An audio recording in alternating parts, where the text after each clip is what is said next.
თულზე იყო ძალიან დიდი მოთხოვნა, ამიტომ მოდით ვისაუბროთ ამ ძალიან საინტერესო ბენდზე.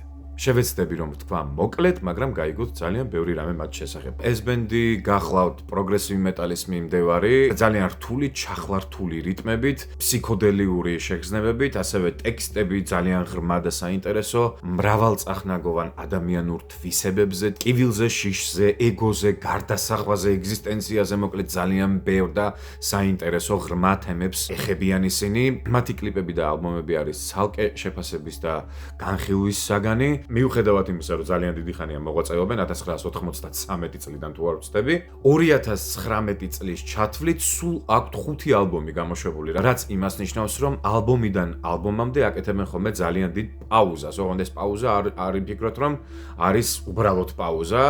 ისინი ძალიან დიდი ხანი მუშაობენ თავიანთ შემოქმედებაზე.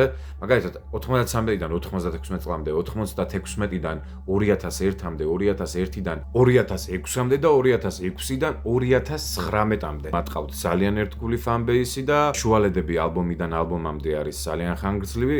ეს ფანბეისი დიდი სიამოვნებით ელოდება პროცესს, როდის გამოუშვებენ ისინი ალბომს და წარმოიდგინეთ 2006-დან 2019 წლამდე ელოდებოდნენ და ბოლო-ბოლო გამოვიდა ის ალბომი. გარწმუნებული ვარ, რომ საკმაოდ დიდმა ნაწილმა როკის მსმენელებისა არ იცის ამ ჯგუფის შესახებ. შეიძლება ესე გაგონილი აქვთ, რომ ეს ბენდი არსებობს და იციან, რომ რაღაც ფსიქოდელიურ, პროგრესივ მეტალს უკრავენ, მაგრამ შეიძლება რაღაც მოსმენილიც აქვთ, მაგრამ სიღრმისეულად, რა თქმა უნდა, არ იციან რა და როგორ ხდება ამ ბენდის გარშემო. ვინც უფრო მეტი იცის, შეგიძლიათ კომენტარებში დამიწეროთ თქვენი აზრი. დამაფოლოვეთ, მეგობრებო.